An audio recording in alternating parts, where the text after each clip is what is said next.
Welcome to Culture Clash Parenting, the podcast where laughter meets learning on the wild ride of raising kids in foreign lands. Join us, two Atlantic crossing moms with over a decade of parenting wisdom now under our belts. From navigating language barriers to blending traditions, we've got you covered with heartwarming tales and practical tips.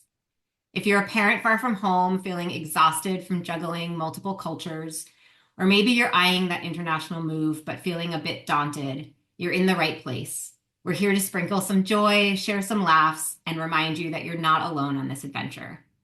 So settle in, grab a cup of tea or wine, no judgment, and join us as we navigate the intricacies of parenting in a world that's anything but familiar.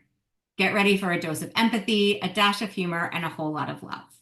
Let's dive into this beautiful mess of raising kids in a different culture together. All right, welcome to episode 5, Holidays Part 2. We just got finished celebrating Thanksgiving. We talked all about that in our last episode. And I still feel about as stuffed as the turkey was, or stuffed like a Christmas goose, which is one of the dishes, German dishes that we are going to be talking about in this episode. So let's dive in. Episode 5, Holiday Part 2, all about food. We just finished our cranberry sauce. We had so many leftovers. And I literally finished it at lunch today. So I'm so excited about this episode and talking about all the delicious, yummy things that we ate over the holidays and that we're excited to eat in the holidays coming up. And I hope you guys are hungry because we also are going to give you the recipes to what we talk about. So, and if you're not hungry now, you will get hungry yeah. This episode because we were just talking about it for 5 minutes and now we want to eat. Yeah. This is like right before your lunchtime, my dinner time. So it's probably not the best time to be talking about food. We apologize in advance if you hear the grumbling stomachs. Probably. So Astrid, I'm so excited because we talked during Thanksgiving and you made something new this year for Thanksgiving, which just sounded really delicious. So tell everyone about your sweet potatoes that did not have marshmallows on them. Yeah, that's right, because we did mention the sweet potatoes with the marshmallows at one point, I think, last time, and how everything is just all about fat and sugar, basically. I think, though, traditionally that was probably to put on a layer of fat for the cold months. So it was probably for a good reason. But so we went to a Thanksgiving dinner, a Friendsgiving, and my friend's vegetarian. And so I always try to make a vegetarian side dish to bring. And this time, literally, I'd gotten everything for some cabbage dish. And then a day before, somebody mentioned these chipotle sweet potatoes. And I was like, I know my friend really likes spicy food. So this is what I'm going to try. And it was this super simple thing. You just roast the sweet potatoes and get a can of adobe chilies, peppers, and kind of mix it all together with the milk and the butter and bake it again. No marshmallows on top. And I did not, some of the recipes that I found for it online added sugar, but I found that if you roast the sweet potatoes long enough, then you don't really have to add any sugar. So it was delicious. It was not as spicy as I would have liked it, but I got to add more adobe chilies to my own later, and that way the kids liked it too. It was good. It was definitely a hit. And I was surprised as to how few people actually knew about it before. So it was new. I don't think I've ever. Well, it's really hard to find adobe chilies here, although now because of Amazon, you can order pretty much anything online. And so I did come across them on Amazon the other day when I was looking. But when you said that, my mouth just started to drool. And I was like, yes, I want that recipe. So we have to include it. And I love what you said because I think like, especially as you and I are similar in this way. Like simple recipes equals better because like we don't have a lot of time with all the things that we do and all the and so I'm all about simple recipes. So uh that's definitely part of the theme of this too. I think in the holiday seasons, it's like a great opportunity to try new things, new recipes. Um, but I'm definitely not the kind of person who is going to even like pretend that I'm going to try a recipe that has too many ingredients or too many steps. Like seven Yeah. steps max. Probably like much better at like four or five. Yeah, and that's the cool thing about potatoes too. And the big sweet potatoes, so you just need like 4 or 5 of them. I used a couple more because it was a big party, but we ended up not even eating all of it. So I used, I think, 6 sweet potatoes, but ended up thinking, oh wow, the the ratio was not great to the adobe chili peppers anymore. So I would go with 4 or 5, and it would still get your Pyrex dish full. But I loved how I could just put them in the oven, and maybe it's just my oven being more of a low line kind of oven, but it took about an hour to roast them. So that gave me an hour of not doing anything, prepping food, which was great. I love that. Um, Simple. I I feel like we because I was so excited about this recipe, kind of jumped into like the staples and the main dishes of this season.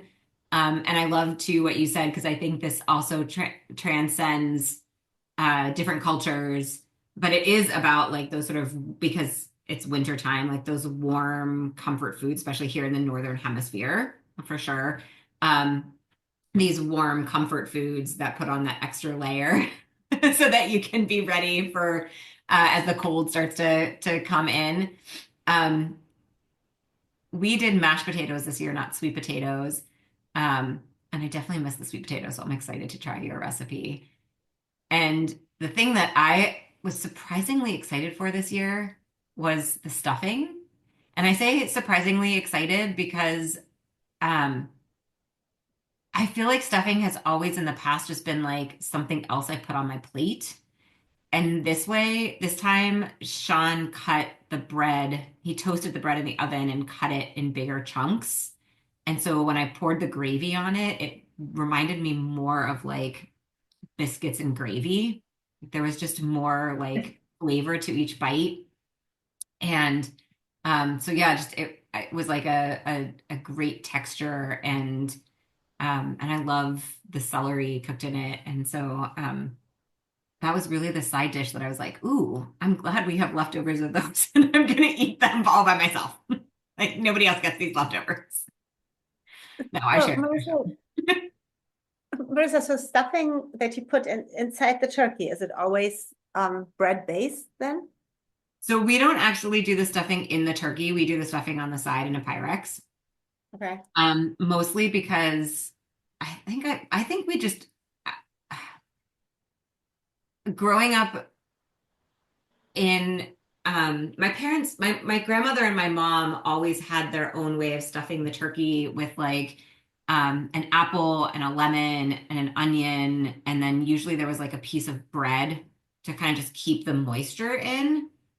But Okay. maybe it was just growing up in the like time of like fear of salmonella that like the thought of cooking the stuffing inside the turkey and then eating it was like my parents just or my grandmother specifically would be like, oh, that's just gonna make us sick. So she stuffed the turkey with, like I said, the apple and the lemon and the um and an And a onion piece of bread. and bread and but that like buttered bread and then we made the stuffing on the side. So Interesting.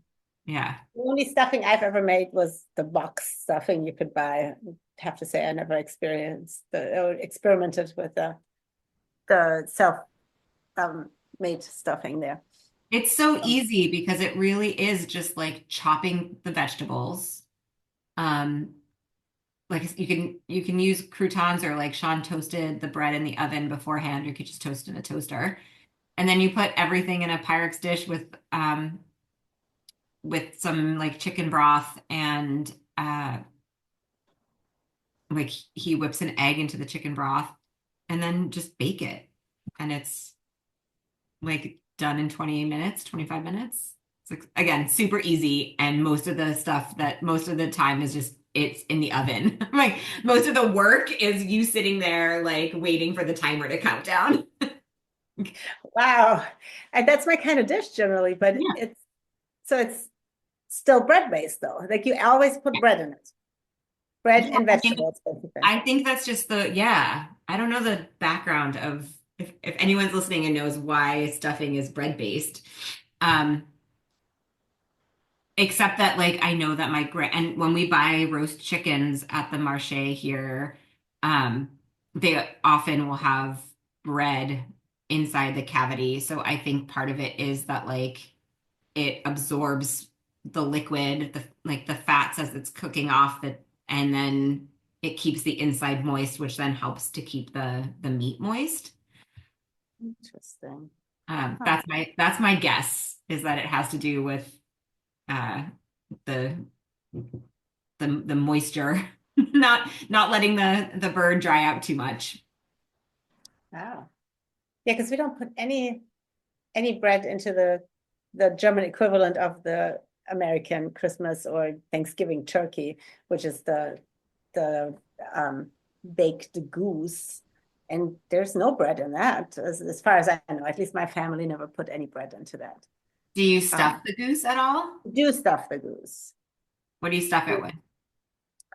Kind of what you said. You said you put apples and onions in it. So it's apple, onion, and and just some spices, and then you actually sew it up Hmm. and bake it, and then you put a little water around the base with a little fat and baste it every once in a while during the baking process. But there's no bread involved. I don't think there's any bread involved in that entire dish because you usually serve it with potato dumplings or and uh, red cabbage. That's the traditional way to serve it. And then sometimes people put maybe Brussels sprouts as another side dish. But yeah, I don't think there's any bread involved in that entire meal.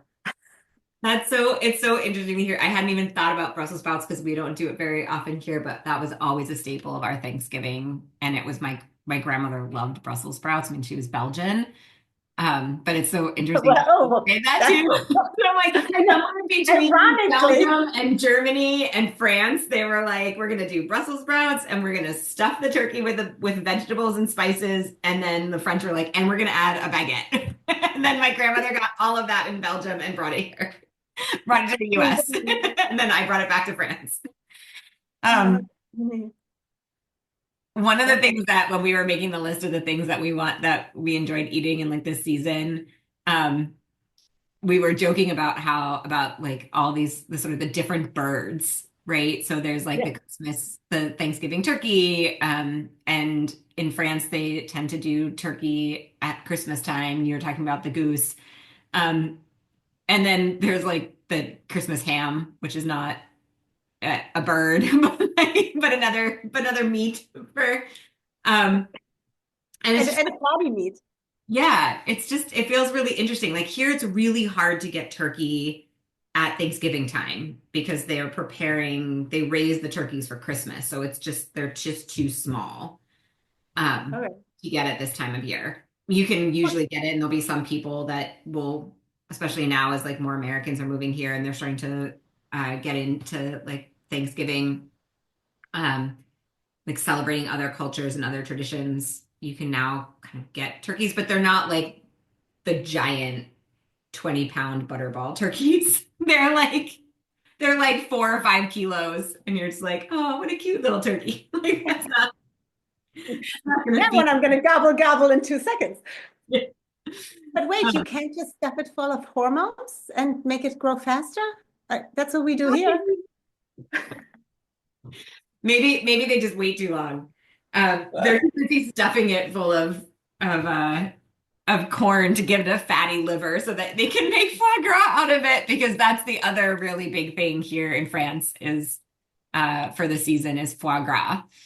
Um, and a lot of my friends, especially those who like French friends who grew up in and around farms, will make their own.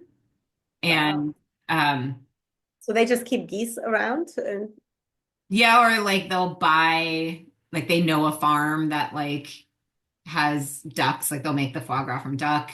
Um, um, uh, some farms like you can buy them in advance and then you get the liver.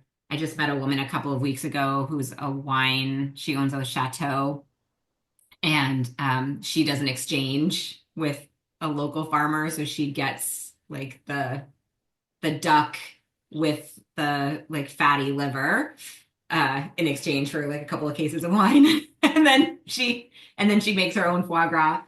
But they eat it with uh like a confit, like a fig or onion. So there's kind of like this like sweetness to that they put on top of the foie gras. And one of the pizza restaurants in our neighborhood makes a foie gras pizza, and they put like uh confit de fig on top of the foie gras on the pizza and put it in the oven. So it's definitely this delicacy that comes out around this time of year. Um, and you see it sounds in all the interesting. stores, yeah, for New Year's, Christmas and New Year's. That Um, would be very non-kosher to put the foie gras on top of the pizza when there's cheese already on it. I was gonna say it's probably not very kosher at all. I'm not even But sure. don't eat it at Hanukkah. Right. Yeah. Stick with the latkes for Hanukkah, We okay? did used to have my grandmother, my dad's mom used to make her own chopped liver. And I remember going to Hanukkah at her house. She passed away when I was 9.5, but like, so I was really little, like 7 or 8 years old, 6, 7, 8, and just like seeing the bowl of chopped liver on the table. And of course we had to try it because that was the like, you gotta eat it. Well, and it was the delicacy And it too. was a delicacy and she made it and yeah and she was German of German descent when she was born in America but she was of German descent so I mean again it's sort of like the chicken livers, goose livers, duck livers. You got to eat the whole animal. Yeah, um but it's also the healthy part. It's got all the iron in it and yeah, everything that's going to help you build up your immune system against all the colds that are going to happen in January, February. I think that that's yeah, very traditional again.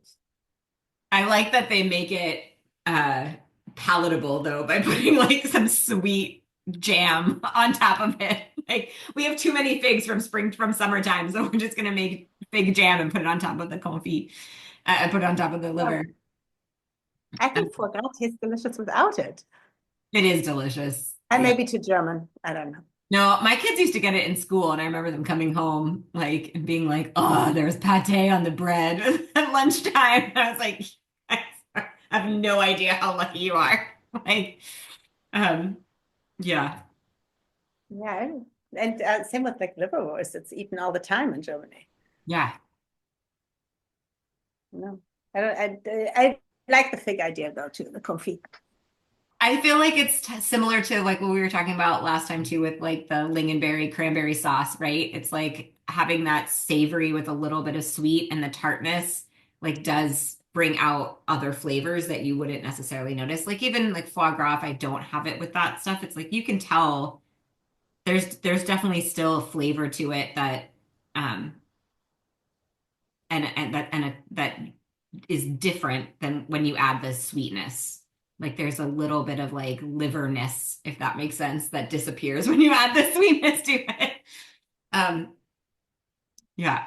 Speaking And of cranberry sauce, I know you make your own from scratch, and you, you'll be sharing this recipe.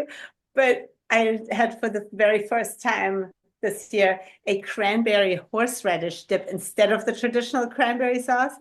And that was interesting because it had the spice and it was just really, really good, but very different. It did not then put make it too sweet. It made it sweet, spicy with a little aftertaste, but it was still great on top of the turkey. That sounds amazing. And we have the both recipes for you guys in the PDF. Um, and I love it because I'm horseradish. I love favorite. One of my, I feel like you can't really make it through Passover as a Jewish person without either learning to love horseradish or like developing a real or Tolerance. false, like real, I was gonna say a real or false allergy to it so that you don't have to be forced to eat it. Makes my tummy hurt. Um, but yeah, I love the idea of mixing horseradish and cranberry. I'm really excited to try that recipe. Um, and my my cranberry sauce recipe also was just really simple. Like um, the pan does it all.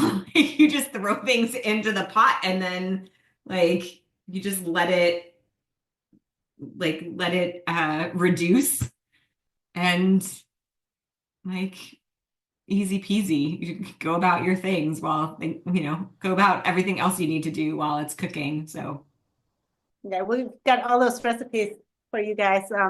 You just email us, we'll send you a whole booklet about it later. I was gonna say, yes, we are going to give you all of those recipes later. If you email us, the PDF's also in the link to the PDF is in the show notes. So yeah, so in the show notes you have the link to the PDF and or you can email us for all the recipes. And one of the things that we talked about, Astrid, when we were talking about like the main dishes, uh, and again the layer of fat that you want to put on before the season. And I love that you and I both had, so this was not something I grew up with, but something I married into, um, raclette and fondue.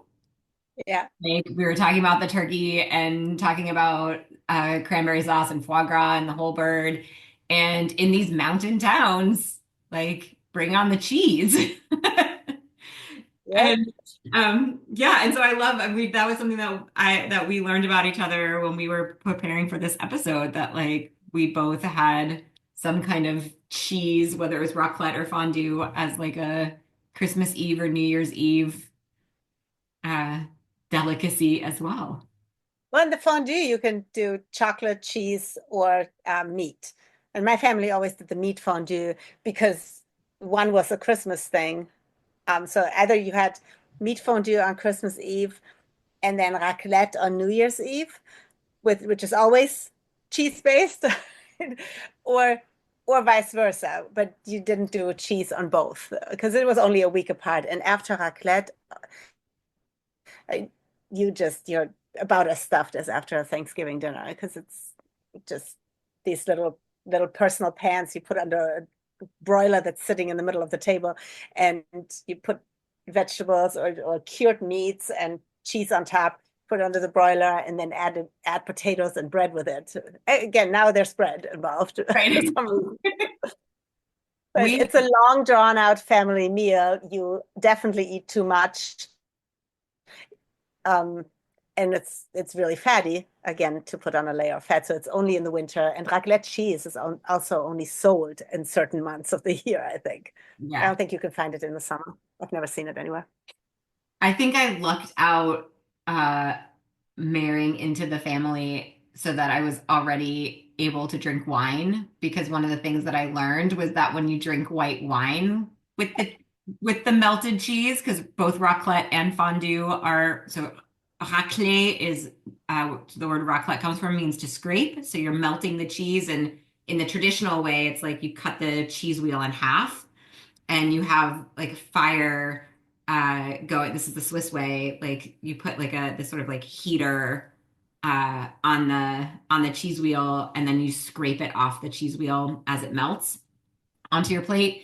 And like you said, now like you can they've hacked that for the kitchen table. And so you have like a plaque that you put it on where the heat comes and melts the cheese. But yeah, that was the thing that I learned was that when you drink wine with melted cheese, it helps to break down the alcohol helps to break down the fats in the cheese, and so you don't get sick versus if you drink water which you do when you're like when you can't have wine, um, and especially cold water, which we tend to drink. The like it helps then the cheese congeals into your stomach, and then you end up not with like a not feeling great afterwards. So That's interesting. alcohol is good, and I'm not, I still haven't found uh, an alternative other to drinking the alcohol with the with the cheese that makes me able to eat a little bit more than I used to be able to when I'm before. So That's really interesting. I had never thought of it that way, but maybe that's why they already gave me the 1 or 2% apple cider when I was little. yeah, like you got to digest this somehow. Well, and it's funny because I'm again being married to somebody who grew up in Switzerland, like there's a specific wine too that you drink during the apéro during the season with the melted cheese dishes. And it's like a it's pétillant, it's like a little bubbly. It's not a champagne, but it just has like a little bit of those sort of fine bubbles to it. Um, Herrlich, that's what we call it in German, pearly. Pearly, yeah. And so, yeah, it's kind of, you're also sort of like, ooh, this is like fancy wine that we only drink at this time of year. Like, before we Pretty get to close to champagne champagne. for yeah, before we get to the champagne for New Year's. That's tomorrow. That's super interesting. And again, yes, been around it, but had never put those together. And I mean, yeah, it was just served with it. I never questioned it, you know. Yeah. Yeah, coming in as an adult when you're like, "Ugh, this is weird. Why do we do it? This, what is this?" And they're like, "Let me tell you the whole story." Um, and I Yeah, think go I'm ahead. just going to say that I think that's one of the beautiful things about um, moving into a new culture when you are uh, in still that like in that curious phase when you're older. When you ask those questions of like the why, right? Like when you're a kid, it's just normal. And so you and I've talked about this, and we've talked about this on other podcast episodes too. Like there's things our kids don't even question because they just grew up around it, and it's their normal. And so when we question it, they're like, why are you questioning it? It just is, right? Right. But the cool thing, I think, at least for me, like growing up and marrying into a family that had been an expat family, so they also had that experience of being my in-laws, like being the curious ones moving into a new culture. They were the ones who when I would say like, why do you do this? They had the answer because they had asked those questions. Whereas like Sean was like, no, we just do it. Like, this is normal, right? It was just his normal. So, uh, Yeah, but very much for everything. Same with schooling that we've talked about before, or the kids just they just adapt much more easily, I think, than we do. yeah. Well, they just don't know what else. They have nothing else to compare it to. Oh, but Even, then we tell them, yeah, and they look at us like we have two heads sometimes. I remember in when after my oldest had finished fifth grade here, we happened to be in Germany while school was still going on, and I sent her to school because the entire time while she was here in fifth grade, like this is not what we did. No, this is not why would you do this and not that? And why didn't you learn this and not that? And so I kept telling her, oh, it was much different, and some of it was much more difficult to and she wouldn't believe me. So I sent her and I said, go to the school. And she did come back. She's like, yeah, that is different. But she would have never questioned it had she not had both experiences. That was interesting. But yeah, I questioned it. She never did. yeah. And With it's the physicians, yeah. Sorry. no, no. I mean, we talked about this on another episode too. Like we had that experience when Owen was in first grade, so he was really little. But when we went on sabbatical to the States, and he spent 3 months in a American school, and yeah, like it was just I remember him just being like. We like the teacher sits in a rocking chair and we sit on the floor like, and she reads us books. Like he was like so confused because in French, like they sat at desks and the teacher was behind her desk and it was like much more formal. Um, but Yeah. it's an interesting thing because I think one of the things, like going back to the food thing, like when you and I took the kids, we met in Paris when the older ones, you were pregnant with your second one, and the older ones were Not even three. They were yeah, two. not even three yet. And and I remember the like my kid was a really picky eater. He's gotten much better, but like things had to be separate and um and he still had this very American um we'd only been here for I think we'd only been here for a few months at that point. Um he still had this very American way of eating, right? American way of of being exposed to new foods. And here in France, um, like the kids just get served whatever the adults are eating. And that's not to say that there aren't some kids here who are picky, and there's definitely that for sure. But it always surprised me, like I said, like that they were served foie gras at school, or pate at school. It wasn't foie gras, and that like a lot of them eat oysters, and especially around this season because seafood is this has this symbolism of fertility and luck. Eating seafood is a big part of the experience of the holiday season, holiday feasts, and you find oysters between Christmas and New Year's, like just stacks on stuff. Like they're oyster at people selling oysters all over on the streets, like street food. Like you buy your box of like raw oysters to take home, but also like the supermarkets, like there's just tons of seafood and seafood platters and oysters in particular is a big, big.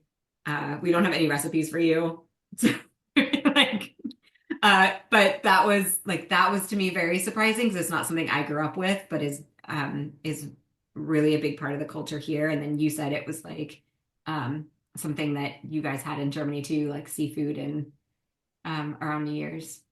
Not really Germany, or at least not my family.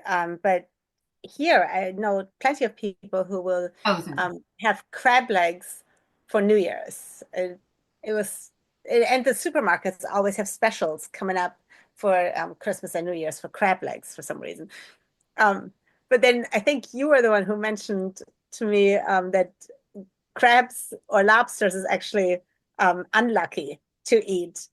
Whereas the oysters and all the other seafood, that's a sign of luck, or you're wishing luck for the new year, and that's why the French eat it. And lobsters and crabs move backwards, so that's actually unlucky.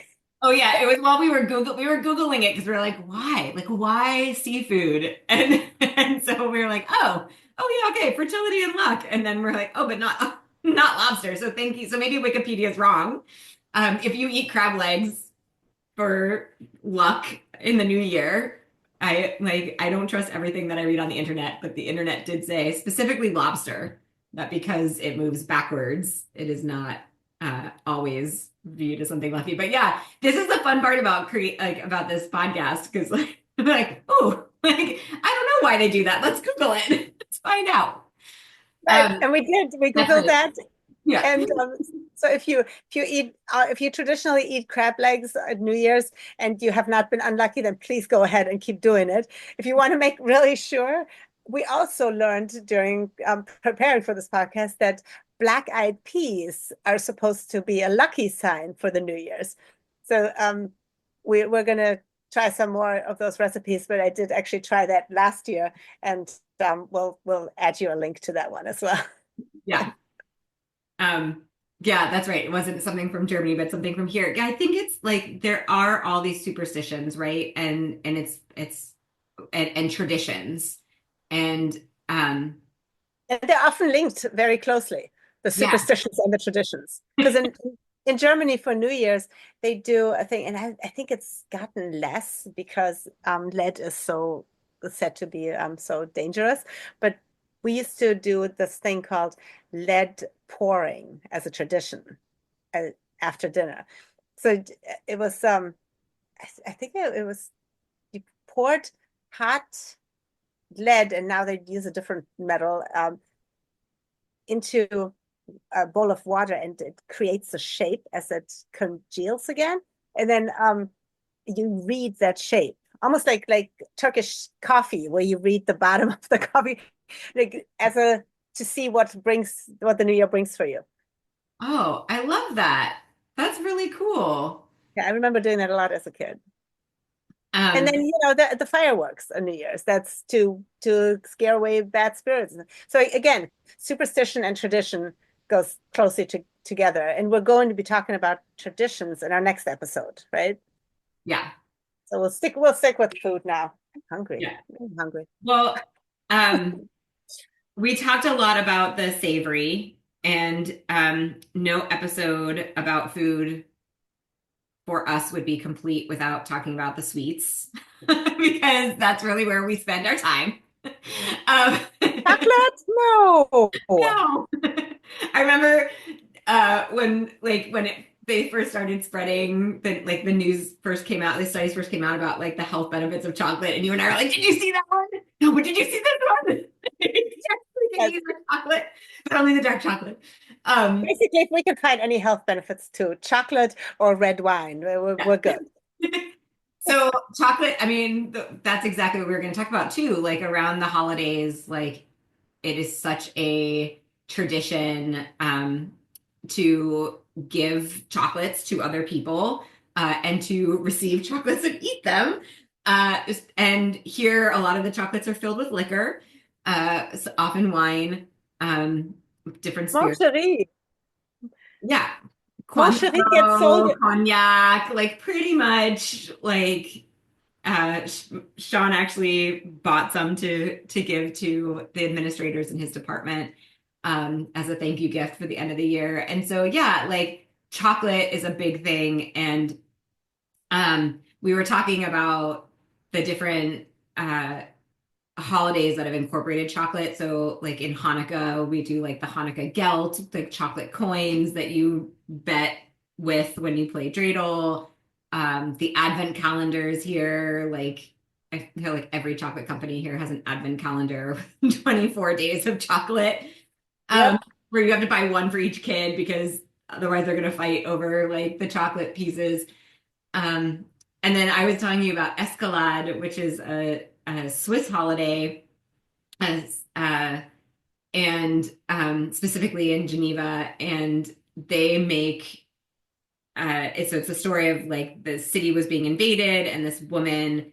There were the big walls around the town, and so one of the invaders was climbing up a ladder, and this woman took a big pot of soup and dumped it on the invader's head, and he went crashing down, and she saved the village. Yay! And so now, like, they make a chocolate version of that pot. And so they call it the marmite, and it's like a big cauldron made out of chocolate, and then it's filled with marzipan. And the kids sing a song, and then they take a hammer and like bash it and eat all the pieces. Um, and so, yeah, there's so many different traditions in all these different countries that chocolate has been incorporated into.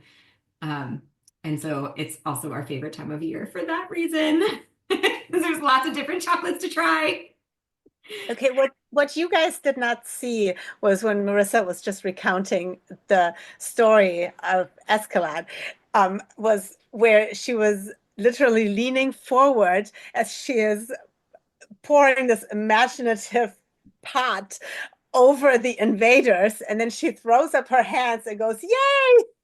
It was it was amazing. We're going to have to bring this to YouTube at some point.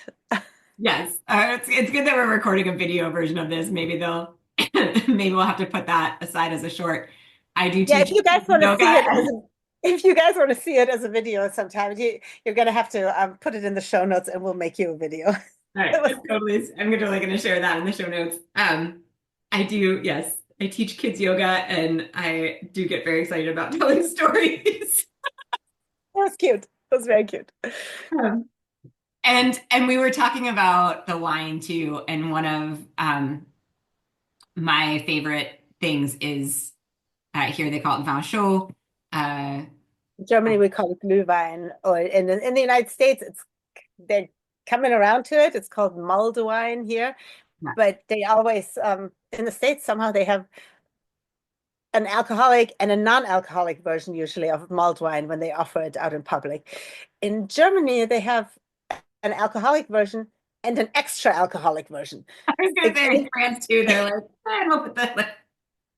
any Christmas market, you can get your regular Glühwein, which is basically wine with some spices in it, mostly it's cinnamon and cloves. And then you can also get a cup of Glühwein, and for an extra euro or two, they throw in another shot of whiskey because just regular wine is not enough. Well, I mean, when you cook the wine, you're gonna lose the alcohol content. So, Yeah, there you go. I mean, it's not Really, walking around. It's really about keeping yourself warm. It's not about the alcohol unless you add more alcohol to it. Um, that would explain why you can drink one or two of them and can still drive perfectly fine. I so, don't know. I'm surprised that they don't let you buy it for your children when you're walking around the market, like marché de Noël here. I think, did your kid want one too? They have hot chocolate for the kids. There's more chocolate. But Um, not the one with the shot, because you can also get um, chocolate for the adults who don't like wine, and they throw in a shot of whiskey there. totally. Um, and so yeah, I mean, so these are there's just so many obviously that we could talk about recipes and the reasons behind why people eat them and drink them and enjoy the chocolate. um, I think what we also liked when we first talked about this, and again, it goes back to the growing up with people, parents from another culture in another culture, and learning these different languages. How we all we all have the same foods in the end, but they're just called differently or prepared a little differently, right? Like so, um, so when I said, "Oh, well, the Christmas goose is always served with these knödel on the side," they're basically potato dumplings, and you're like, "Oh, knödel!" It just it's fun how we all have, especially cultures who are from kind of the same hemisphere where the weather is the same way around the holidays. They're going to have the same kinds of foods in the yeah, end. A stuffed bird of any kind, whatever is around, and you know, yeah, fat, um, and anything that will put on the layer of fat. Again, it's just all about stuffing yourself for the hunger times in the winter when you couldn't go, I guess, evolutionarily, when you couldn't go out and hunt more things, right? yeah. Yeah, and I like if you're listening from the other hemisphere, if you're down south, we'd love Or to down hear under. what, yeah, if you're in Australia, my family in Brazil, like we'd love to hear what your favorite traditions around this time are because yeah, I mean, I remember going to Brazil for Christmas when I was in my early 20s, and it's a lot of salad. It's but there's still the chicken. Obviously, we still had latkes on Passover on Hanukkah. Hanukkah. There's definitely chocolate, lots of chocolate. Rugula. um, yeah, but yeah, like it's funny. I don't have I don't have as many memories of that, obviously, because most of my winter holidays were spent in the Northern Hemisphere, and either my family would come up to New York because New York is magical at Christmas time, um, and or yeah, or it was just too far for us to travel during the 2 week school holiday.